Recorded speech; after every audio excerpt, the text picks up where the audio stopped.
Tomo 11. Estrategia O de los idas leales. A. El Graal, acto de guerra de Cristos Lucifer. En el capítulo anterior mencionamos una estrategia que los idas emplean para contrarrestar a la cultura, arma estratégica enemiga, y explicamos la misma por medio de una alegoría como consistente en un mensaje carismático. Dicho mensaje perseguía dos objetivos. Primero, despertar, segundo, orientar hacia la salida secreta centro o bril, y en aquel ejemplo particular, la salida se hallaba luego de descubrir la anilla, o sea, luego de haber hecho consciente el principio del cerco. Sin embargo, la segunda parte del mensaje, la canción de amor, brindaba a quien la escuchara la posibilidad de hallar la salida por otras 6 vías diferentes a la oposición estratégica que se basa en el principio del cerco.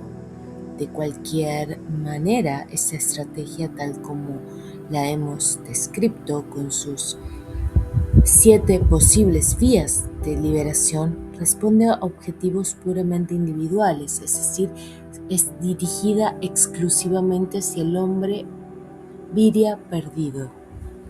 Por eso ahora nos toca declarar que la misma forma parte, la parte individual, de una concepción mayor a la que llamamos estrategia cero.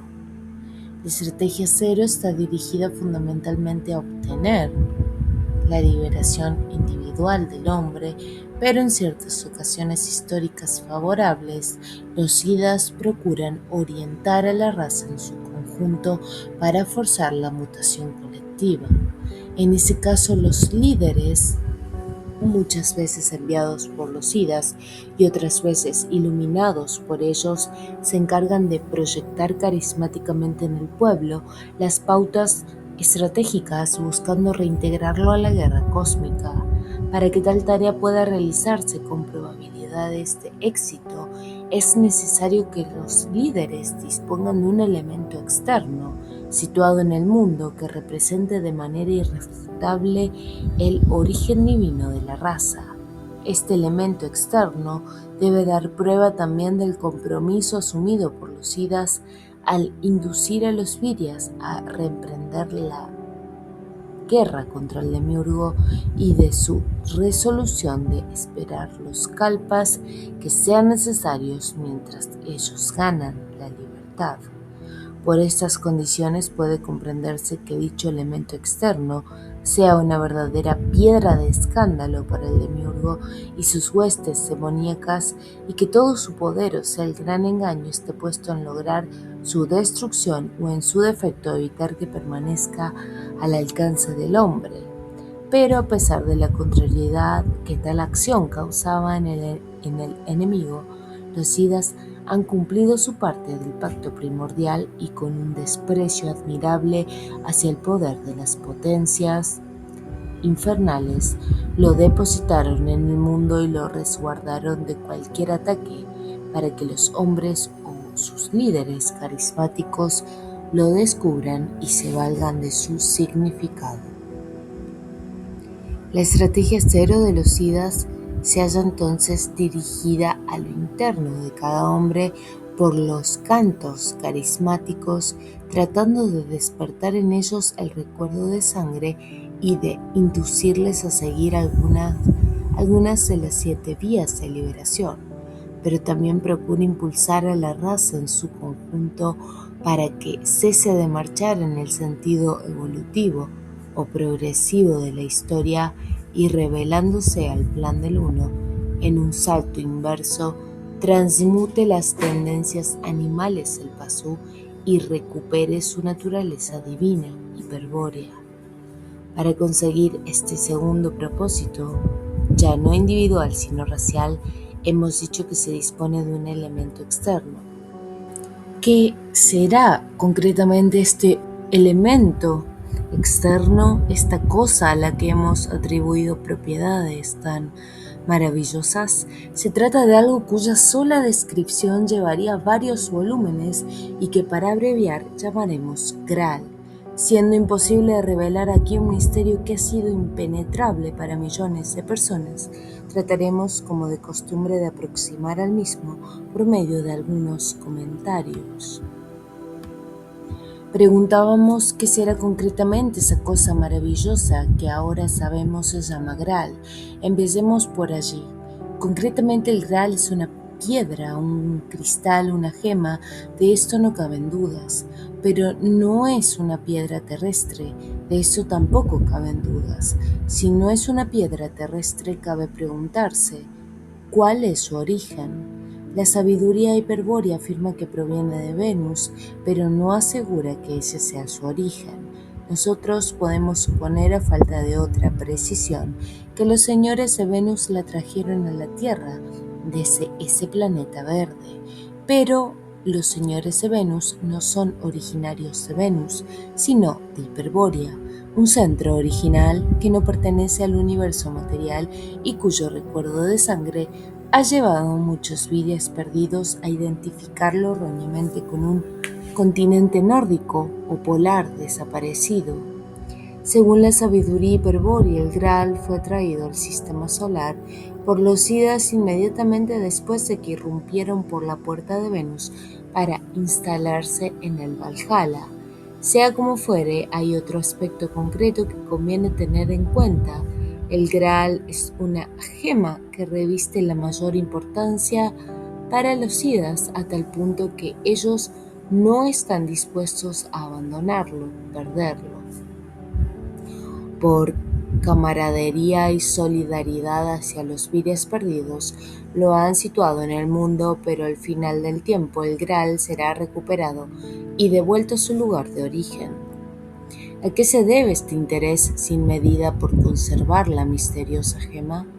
A que la misma ha sido quitada momentáneamente de la más bella joya que se haya visto nunca en el universo de El Uno, de aquella alhaja que nadie sería capaz de imitar en este ni en otros mundos, ni los maestros orfebres, ni los devas constructores, ni los ángeles planetarios solares o galácticos, etc., porque el Graal es una gema de la corona de Cristo Lucifer, aquel que es más puro que el más puro de los Idas, el único que puede hablar cara a cara con el incognoscible.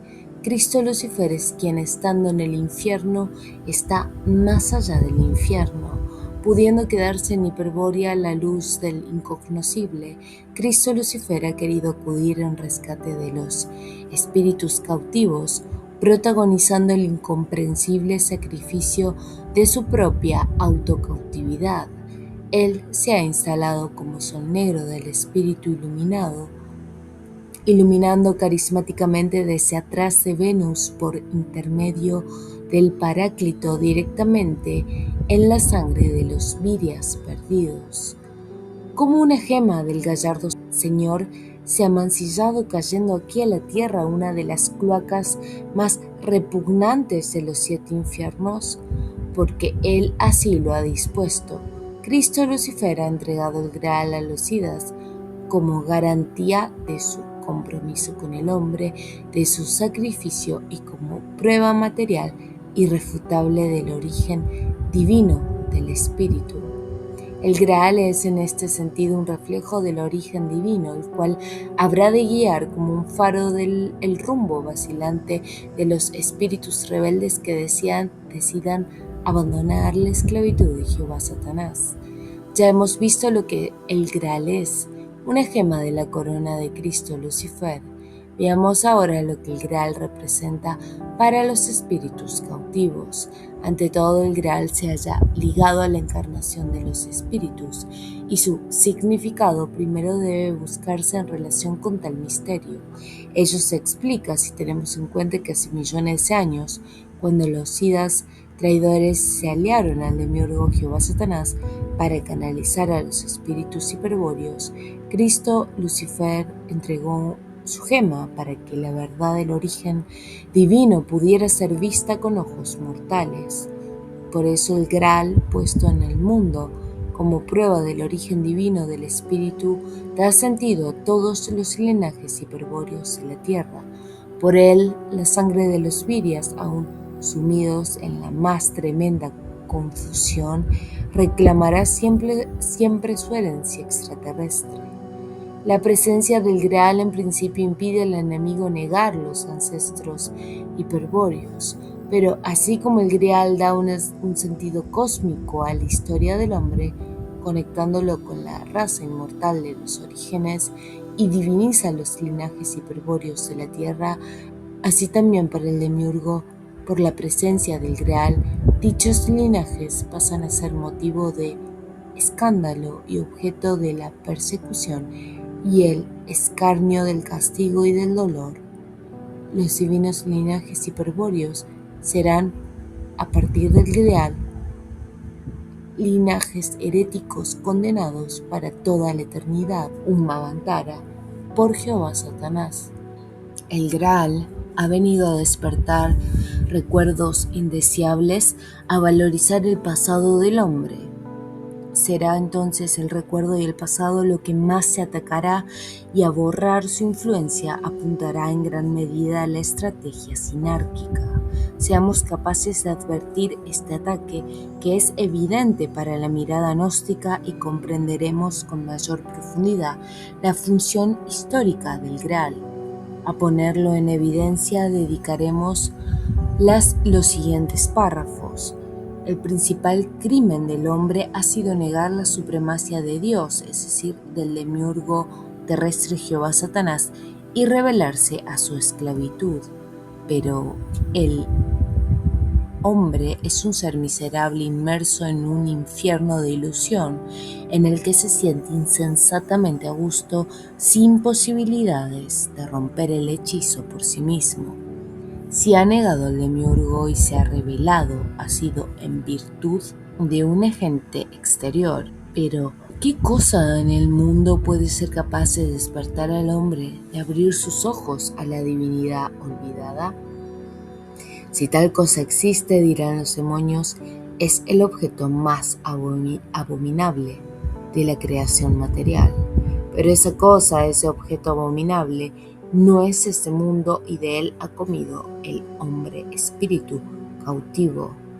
Ese fruto verde que más tarde llamarán Graal es un alimento que nutre con la gnosis primordial, es decir, con el conocimiento sobre la verdad de los orígenes.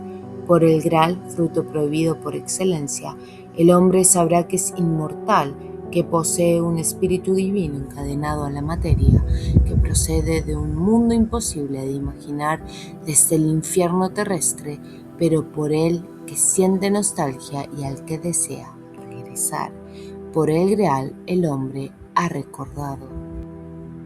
He aquí su primer crimen. Recordar el origen divino será en adelante un terrible pecado, y quienes lo han cometido deberán pagar por ello. Esa es la voluntad del demiurgo, la ley de Jehová Satanás. Serán sus ministros, los demonios de Shambhala, quienes se encarguen de ejecutar la condena, cobrando el castigo en una moneda que se llama dolor y sufrimiento. El instrumento será naturalmente la encarnación repetida 1000 veces en transmigraciones controladas por la ley del karma, declarando cínicamente que el dolor y el sufrimiento son para bien de los espíritus, para favorecer su evolución. Si el mal radica en la sangre, entonces se la debilitará favoreciendo la mezcla racial, y se la tornará impura envenenándola con el temor del pecado. El resultado será la confusión estratégica del espíritu y la completa oscuridad sobre el pasado del hombre. En el pasado no hay nada digno de ser rescatado, afirmarán durante milenios las gentes sensatas, a coro con los demonios de la jerarquía. La teología y aún la mitología hablará sobre el pecado del hombre con el lenguaje del demiurgo. El pecado, la caída, el castigo. La ciencia, por otra parte, nos mostrará un panorama más desalentador. Probará, echando mano de inmundicias fósiles, que el hombre desciende de un protosimio llamado homínido, o sea, de ese mísero y despreciable animal que fue el antepasado del pasú. La ciencia ha llevado el pasado del hombre a su degradación más dramática, vinculándolo evolutivamente con los reptiles y gusanos. Para el hombre moderno ya no habrá ancestros divinos, sino simios y trilobites. Realmente se necesita a partir de un odio sobrehumano para desear que el hombre se humille de manera tan triste. Pero dejemos lo triste, seamos optimistas.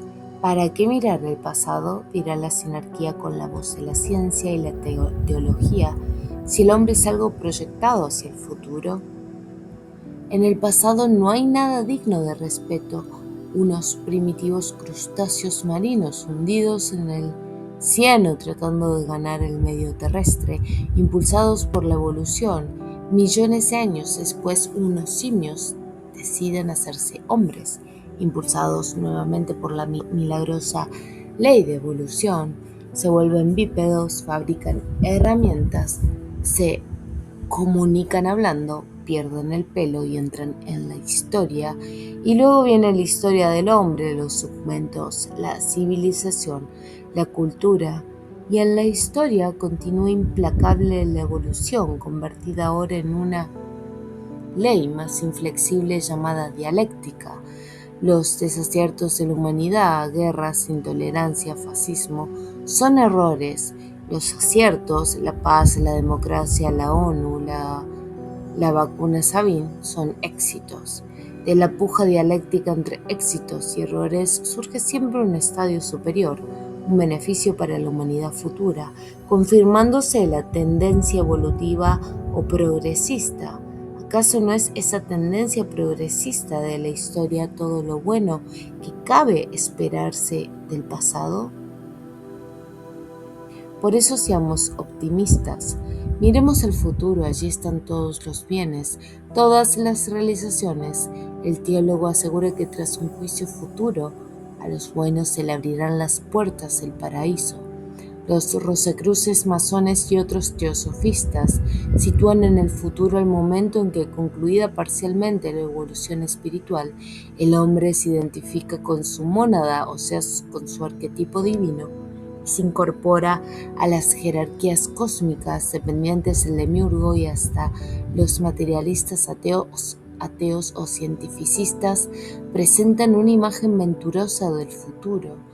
Nos muestran una sociedad perfecta, sin hambre ni enfermedades, en donde un hombre tecnócrata y deshumanizado reina feliz sobre legiones de androides y robots. No abundaremos en detalles sobre un hecho por demás evidente. Se ha intentado borrar el pasado del hombre desconectando este de sus raíces hiperbóreas. No se ha logrado borrar totalmente dicho pasado, pero en compensación se ha conseguido crear una fractura metafísica entre el hombre y sus ancestros divinos, y de modo tal que en la actualidad un abismo los separa de los recuerdos primordiales, un abismo que tiene un nombre: confusión. Paralelamente con tan siniestro propósito se ha proyectado al hombre hacia el futuro, eufemismo utilizado para calificar a la ilusión de progreso que padecen los miembros de las civilizaciones modernas. Tal ilusión es generada culturalmente por poderosas ideas-fuerzas: el sentido de la historia, la aceleración histórica, el progreso científico, la educación, civilización versus barbarie, etc., empleadas hábilmente como arma estratégica. Los hombres condicionados de ese modo creen ciegamente en el futuro, miran solo hacia él, y aún los fatalistas que avisoran un negro futuro admiten que si una excepción imprevisible o un milagro ofrecen una salida a la civilización, ella se encuentra de todos modos en el futuro. El pasado es en cualquier caso motivo de la indiferencia general. Este hecho evidente representa sin dudas un importante triunfo para la sinarquía, pero un triunfo que no es definitivo. En efecto, hemos visto que la máxima presión de la estrategia sinárquica se aplica en borrar el pasado, en oscurecer el recuerdo del origen divino, y que tal ataque se produce como reacción a la acción gnóstica del Graal. Pero el Graal no es solo un fruto prohibido consumido por el hombre en los tiempos remotos, inmediatos a su esclavización. El Graal es una realidad que permanecerá en el mundo mientras el último espíritu hiperbóreo continúe cautivo. Por el Graal siempre es posible que el hombre despierte y recuerde, mas para gozar de su gnosis es imprescindible comprender que el Graal, como reflejo del origen, alumbra en la sangre desde el pasado. Su luz viene al revés del sentido del tiempo, y por eso nadie que haya sucumbido a la estrategia sinárquica podrá recibir su influencia. Ya comprobamos que una poderosa estrategia cultural proyecta al hombre hacia el futuro e intenta borrar su pasado y confundir sus recuerdos. Pero el Graal no debe buscarse mirando el futuro, pues así jamás será hallado. En rigor de la verdad, el Graal no debe buscarse en absoluto si con tal verbo, buscar, entendemos una acción que implique movimiento. Solo buscan el Graal quienes no han comprendido su significado metafísico y creen en su ignorancia que se trata de un objeto que puede ser encontrado. Recordemos una de las historias medievales sobre el Graal que, aunque deformada por su adaptación judeocristiana, conserva bastantes elementos de la tradición hiperbórea.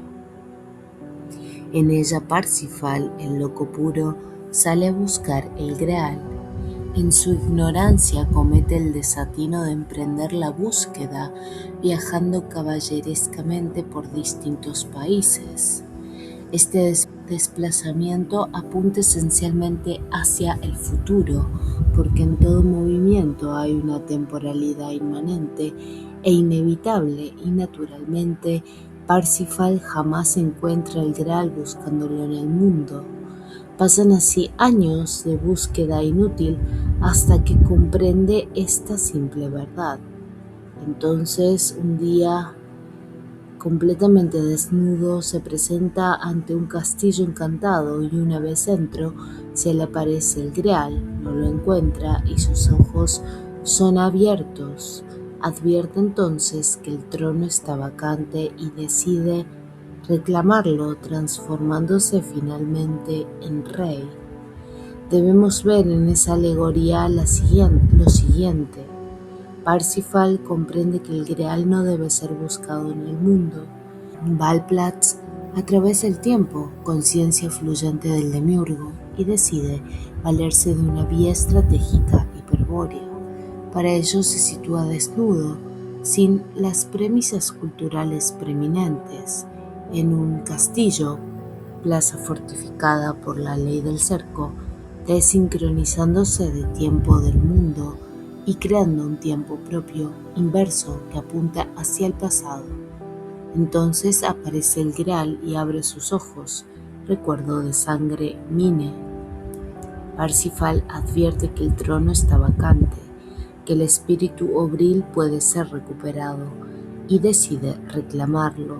Se somete a las pruebas de pureza de las vías secretas de liberación y se transforma en rey. Se transmuta en Sira inmortal.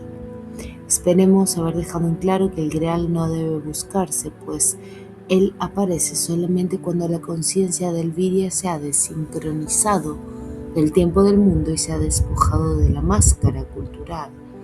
Deseamos mostrar ahora otro aspecto de la reacción enemiga que ha motivado la presencia del Graal.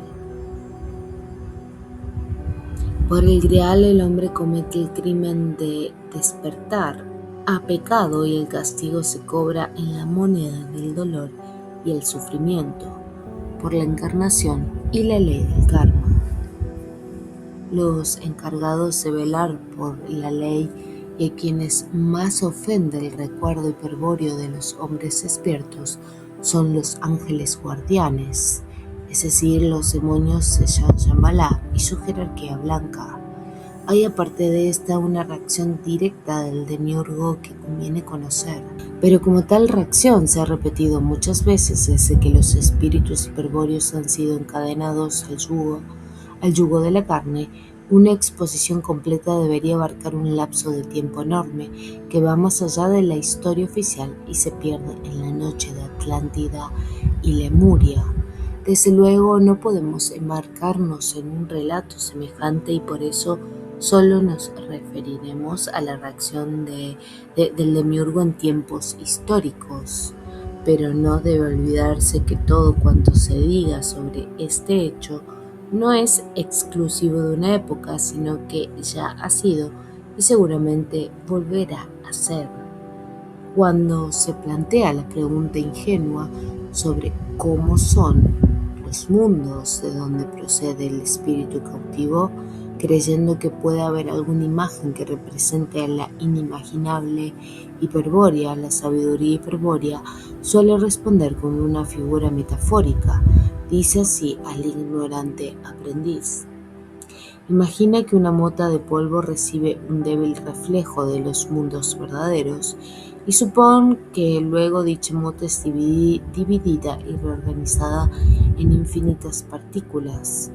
Haz otro esfuerzo de imaginación y supone ahora que el universo material que conoces y habitas ha sido construido con los pedazos de aquella mota de polvo. La sabiduría hiperbórea te dice: si eres capaz de reintegrar en un acto de imaginación la inmensa multiplicidad del cosmos en la mota original, entonces viéndola en su totalidad percibirás un débil reflejo de los mundos verdaderos. Si eres capaz de reintegrar el cosmos en una mota de polvo, verás solo una imagen deformada de la patria del espíritu. Eso es todo cuanto puede conocerse desde aquí. La metáfora se torna transparente si se considera que el demiurgo ha construido el universo imitando una torpe y deformada imagen de los mundos verdaderos.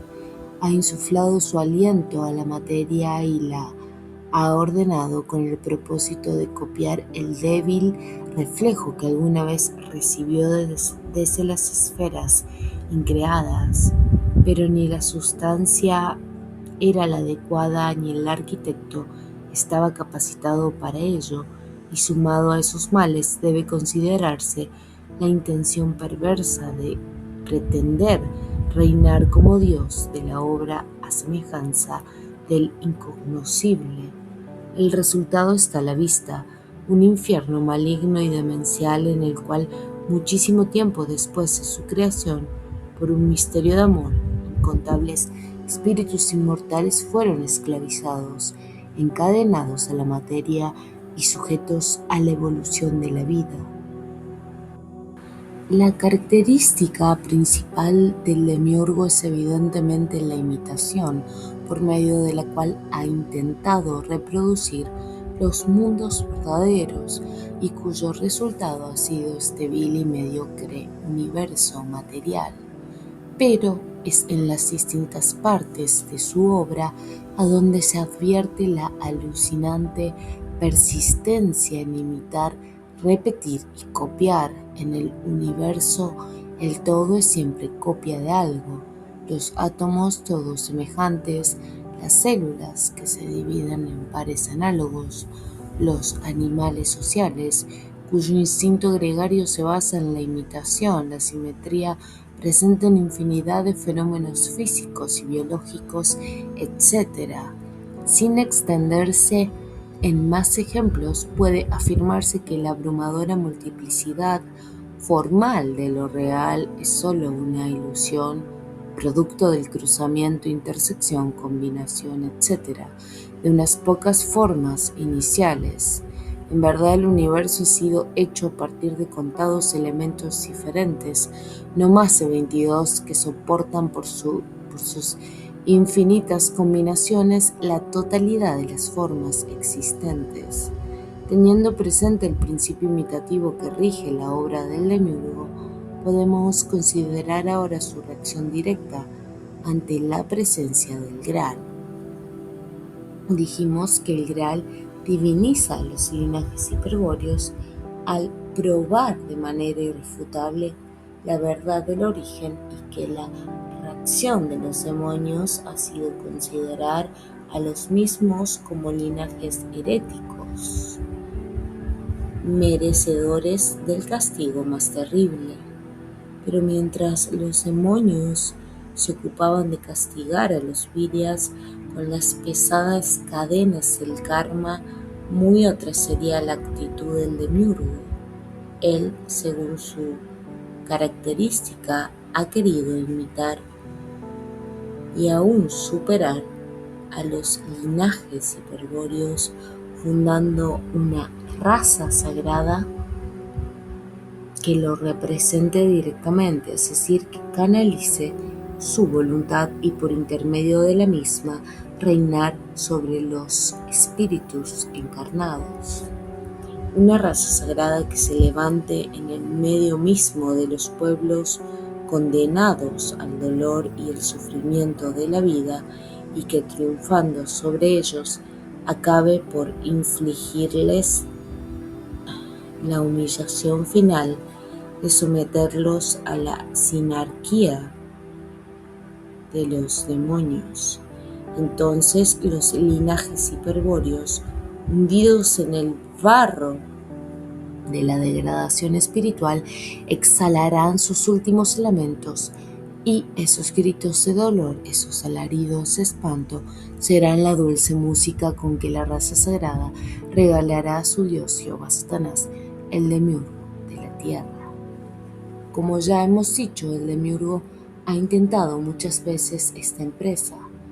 Los gitanos, por ejemplo, son el remanente étnico de una raza sagrada que prosperó en la última Atlántida, cuando los idas de la faz tenebrosa sometieron a la sinarquía del horror a los linajes hiperbóreos.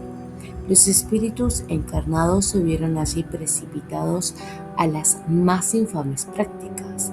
La sangre divina se degradó y confundió por medio de la mezcla indiscriminada de razas y, lo que es peor, se lograron realizar ayuntamientos fértiles entre hombres y animales con el concurso de la magia negra.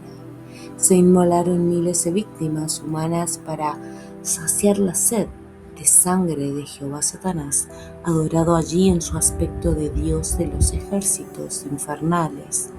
La crueldad, la orgía colectiva, distintas formas de drogadicción, etc., eran todas costumbres que los linajes hiperbóreos habían adoptado, mientras en los ojos de la raza sagrada brillaba de gozo la mirada del demiurgo y la sinarquía del horror ejercía su tiranía de oricalco.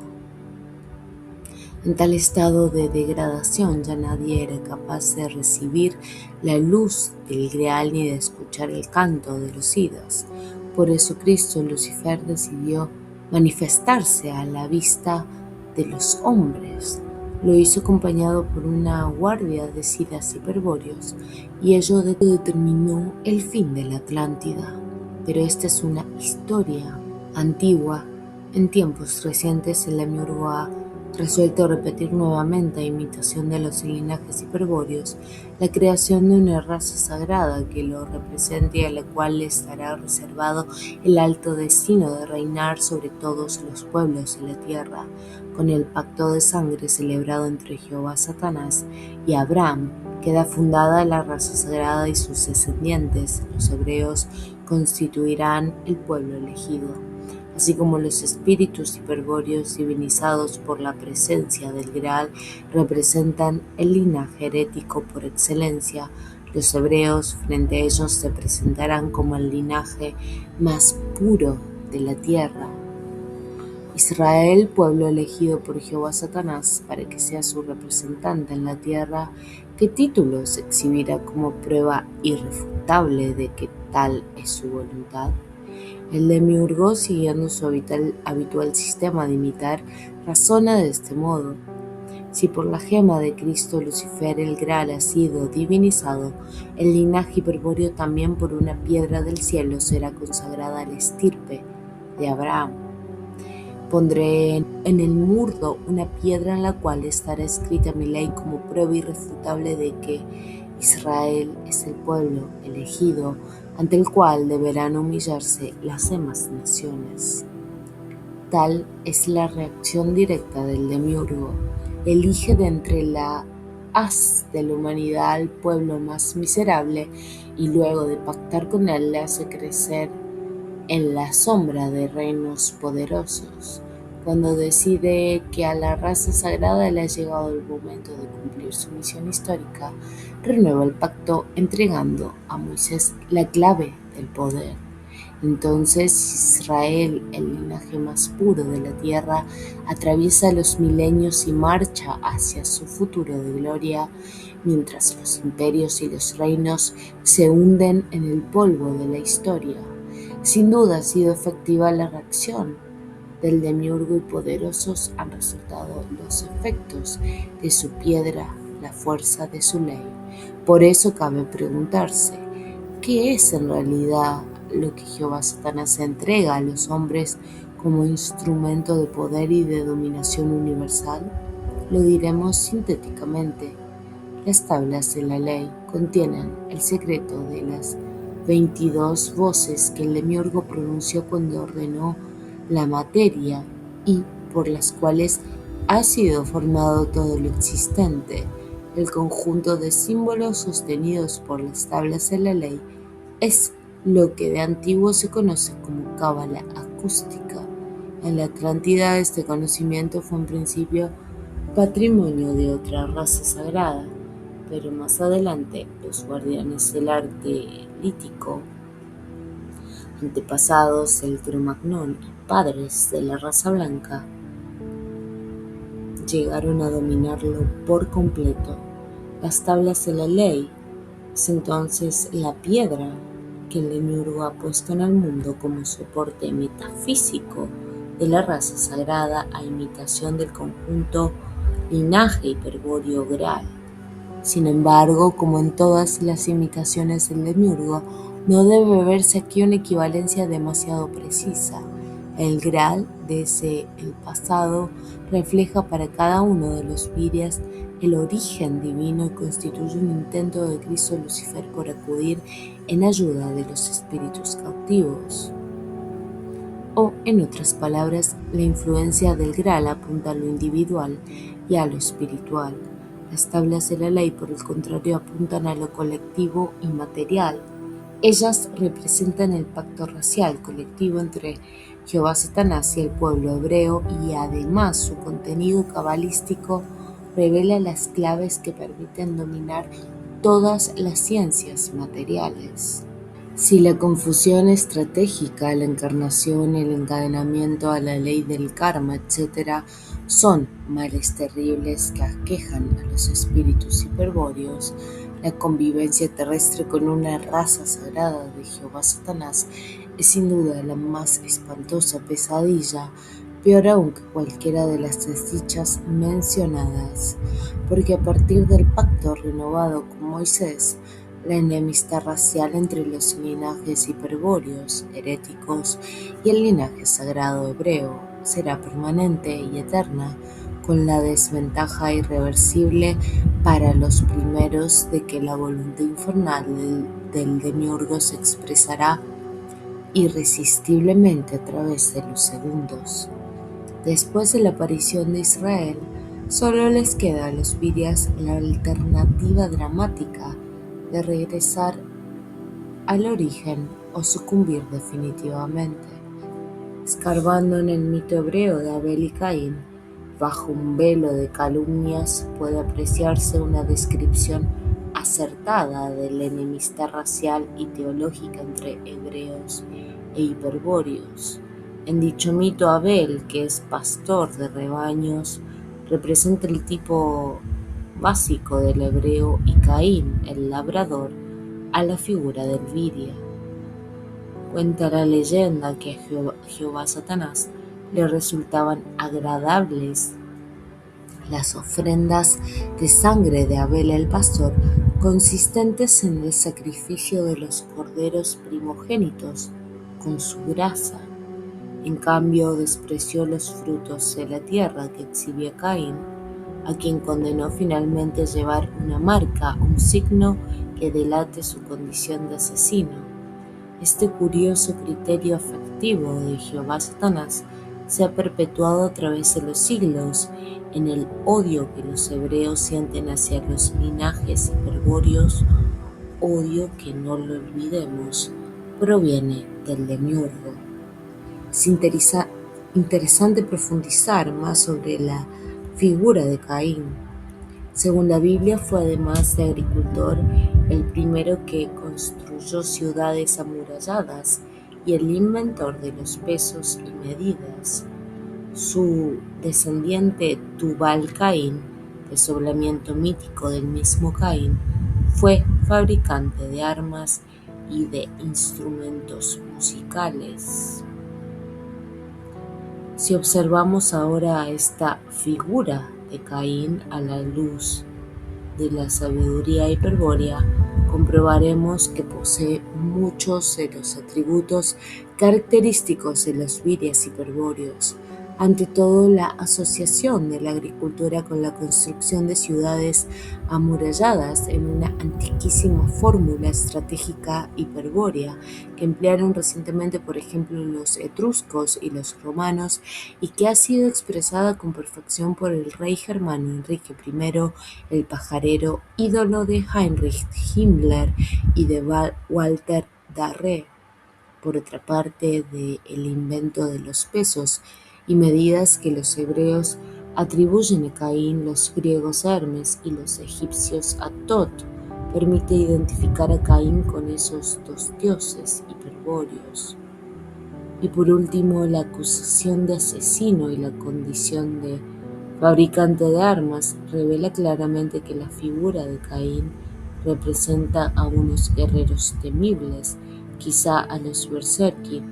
A delatar o señalar esa calidad apunta seguramente la famosa marca. En la Biblia, el libro sagrado del pueblo elegido, en el mito de Abel y Caín se encuentran perfectamente reveladas las reglas de juego. En la preferencia de Jehová Satanás por los pastores hebreos, representados por Abel, y en el desprecio y castigo de los linajes hiperbóreos, simbolizado por Caín, aparece planteado el conflicto metafísico de los orígenes, pero actualizado ahora como confrontación cultural y biológica. La raza sagrada hebrea ha venido a traer la presencia de Jehová Satanás, presencia consciente diferente del soplo panteísta con que el demiurgo anima la materia, al plano de la vida humana, de la encarnación, del dolor y del sufrimiento. Por eso la antigua enemistad trascendente entre espíritus cautivos y demonios se transforma en enemistad inmanente entre los linajes hiperbóreos y el universo material, dado que la raza sagrada es Malhut, el 10º Sefirot, es decir, un aspecto del demiurgo. Esto último debe entenderse así: Israel es el demiurgo.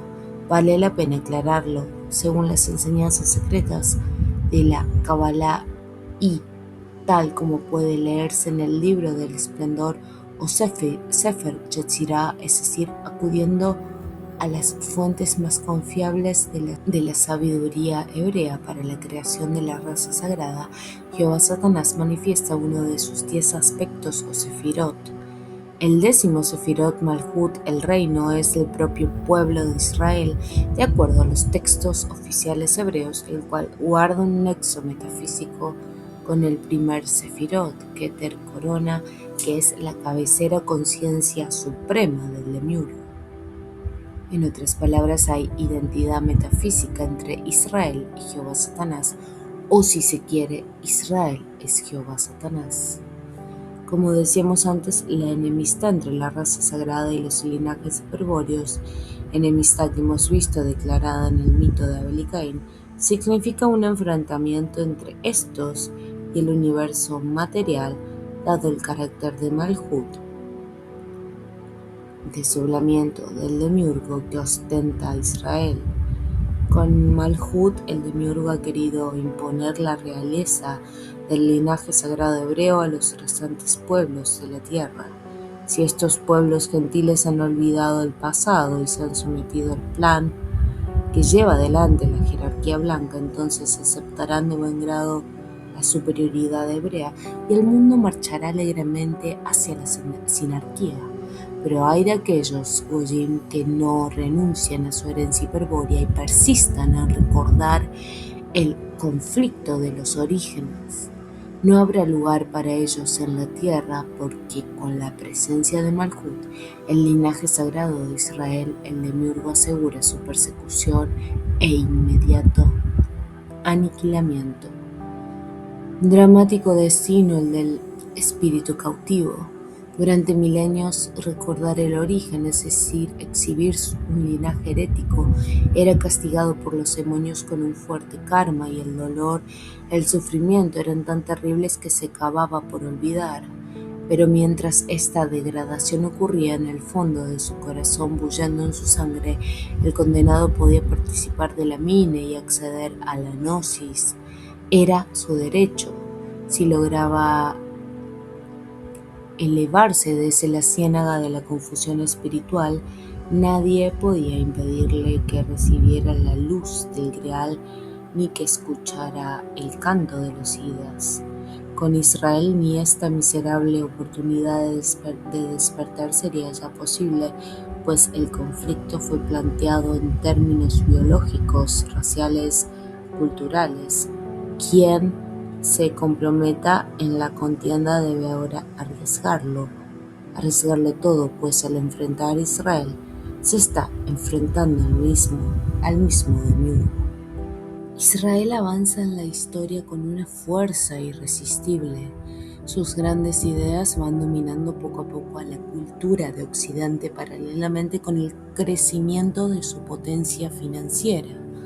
¿Quién será capaz de oponerse a la fuerza conjunta del judeocristianismo, de la judeomasonería, del judeomarxismo, del sionismo, del trilaterismo? ¿Quién podrá hacer saltar las bancas de Rothschild, de Jacobo Schiff, de Cunan Loes, de Rockefeller, etc.? ¿Y quién competirá con los hebreos en los campos de la ciencia o el arte? Ya describimos en la primera disertación el fantástico poder material de la sinarquía. Contra estas fuerzas organizadas, el Viria no tiene la mínima chance. Por eso, ante tan formidable poder, la única alternativa estratégica válida es la confrontación racial. A la raza sagrada de Jehová Satanás, oponer el linaje hiperbóreo de los espíritus cautivos. Y en este choque de linajes, en esta guerra llevada al terreno de la sangre, el Viria despierto, aquel que recuerde y desee regresar, deberá escuchar el canto de los idas y, siguiendo una vía secreta de liberación, hallar la salida, conquistar el Bril y transmutarse en divino hiperbóreo inmortal. Habrá cumplido así con la primera parte de la estrategia cero, pero si un líder carismático despierto y transmutado se pone al frente de una comunidad racial y decide guiar a los virias en conjunto de regreso al origen, podrá aplicar en su totalidad la estrategia O, aprovechando la presencia del Graal. En este caso, el líder planteará la guerra total contra las fuerzas demoníacas de la sinarquía, pero especialmente ejercerá su máxima presión sobre la raza sagrada, pues ella representa directamente al enemigo, o sea, al demiurgo cautivador. Sin embargo, solo en las épocas modernas, cuando la presencia universal de la sinarquía y el poder de la raza sagrada queden en evidencia, será posible que algún gran jefe identifique correctamente el enemigo y declare contra ellos la guerra total. La enemistad irreconciliable entre el linaje sagrado hebreo y el linaje herético hiperbóreo podría ser ejemplificada considerando las infinitas veces que se han producido enfrentamientos y describiendo los distintos resultados. Podemos asegurar que habría material para llenar varios tomos, razón por la cual debemos ser prudentes y referirnos a lo estrictamente necesario para la comprensión de la estrategia o de los IDAs. Es con ese criterio que vamos a considerar tan solo un ejemplo, pero un ejemplo que será altamente clarificador. Los linajes hiperbóreos desde la más remota antigüedad y cualquiera sea el tiempo histórico o el país considerado, han coincidido siempre en que la sociedad humana debería organizarse en torno a tres funciones principales: regia, sacerdotal y guerrera. La armonía y la independencia de las tres funciones garantizaría un cierto equilibrio apropiado para los tiempos de paz y de prosperidad, o sea, cuando la sociedad progresa materialmente hacia el futuro. En distintas épocas de su historia, muchísimos pueblos de linaje hiperbóreo experimentaron breves periodos en que el equilibrio de las tres funciones permitió disfrutar de esa tranquilidad social mediocre y cortesana que ocultaba en realidad una ausencia total de contacto carismático entre la masa del pueblo y sus líderes. Situación típica que se caracteriza por la indiferencia general. Cuando una sociedad se estabiliza de esta manera, la jerarquía blanca de Shambhala afirma que evoluciona y que progresa. Después el interés de los demonios llevar a la humanidad a un estado de equilibrio permanente de las tres funciones. ¿Con qué objeto? Para preparar el advenimiento de la sinarquía, es decir, la concentración del poder en manos de una sociedad secreta o cofradía oculta. ¿Qué fin tiene concentrar el poder en manos de seres que actúan en las sombras? La respuesta se halla relacionada con la manifestación por parte del demiurgo de Malhut, la raza sagrada. El poder sobre las naciones pertenece, en esta etapa del Kali Yuga, a Israel como herencia de Jehová, Satanás y prueba de su linaje teológico. Mientras llega el tiempo de Israel, la sinarquía será el regente del poder concentrado por la jerarquía blanca. Se comprende que los IDAs, frente a semejante conspiración, procuren desestabilizar el equilibrio sinárquico de las sociedades e influyan carismáticamente en los virias con el fin de despertar a uno de ellos y transmutarlo en líder hiperbóreo. Tal es fundamentalmente el objetivo de la estrategia O. Por eso el canto de los IDAs llama sin cesar en la sangre pura, y el Graal es una presencia permanente que muestra a quien lo quiera ver el reflejo del origen divino del espíritu. Pero no debe creerse que la estrategia O solo tiene éxito cuando acontece una auténtica transmutación del viri en sido inmortal. Ese es sin duda el más importante éxito, pero el mismo no es muy frecuente, especialmente en el caso de líderes o conductores de pueblos. Hay en cambio otros casos no tan vistosos ni evidentes como una transmutación, pero cuya influencia benéfica en la organización de las sociedades ha motivado que se los considere también como éxitos en la estrategia O. Nos referimos específicamente a aquellos líderes que con cierto grado de inconsciencia escuchan el canto carismático e intuyen algunos principios de la sabiduría hiperbórea. Como no se hallan completamente despiertos e ignoran la procedencia del mensaje, proceden a aplicar en el gobierno de sus pueblos los principios estratégicos tomándolos por invención propia. Podría abundar en ejemplos, pero tendrá particular interés para nosotros considerar el caso de quienes han descubierto, sin saberlo, el principio del cerco. Cuando en la estructura mental de un líder se ha incorporado el principio del cerco, Su sangre pura y con esta el canto de los Idas la impulsa a aplicar la ley del cerco en todos sus actos concretos. Surgen así, desde sociedades particulares hasta teorías políticas, filosóficas, morales, etc., concebidas y ejecutadas de acuerdo a la ley del cerco en el marco de la estrategia. O, un ejemplo típico es la idea de imperio universal. Vale la pena comentarlo. Cuando la estrategia cero consigue despertar la naturaleza divina en algún líder, es factible que su posterior actividad provoque notables cambios sociales. Si es rey, es decir, si detenta la función regia, avanzará gibelinamente sobre la función sacerdotal y con el apoyo de la función guerrera tratará de expandir los límites de su estado. Si el líder es un guerrero notable, no tardará en ceñirse la corona para después, aplastando a la función sacerdotal, abocarse a la tarea de organizar un estado militar. En la mayoría de los casos, el desequilibrio de las tres funciones se realiza a costa de la función sacerdotal, que suele ser lunar y sinárquica. Lo importante es que el líder, rey o guerrero, al aplicar la ley del cerco en su visión de la sociedad, concluye generalmente por coincidir en la idea del imperio universal como la más apropiada para demostrar la superioridad de su raza y para perpetuar el recuerdo de su estirpe. El Estado universal de Akkad, los imperios de Asiria y Babilonia, el gran imperio persa destruido por Alejandro Magno, el imperio romano, etc., han sido concebidos del mismo modo, por la aplicación de la ley del cerco en el marco de la estrategia, o que han hecho los líderes hiperbóreos en el curso de los milenios. No podemos dejar de mencionar que muchas ideas modernas registran el mismo procedimiento en su concepción, tal las distintas variantes del nacionalismo, el fascismo, el falangismo, el nacionalsocialismo, las federaciones y confederaciones, etc. Estas y muchas otras teorías políticas son el producto de la aplicación de la ley del cerco por parte de algunos líderes modernos.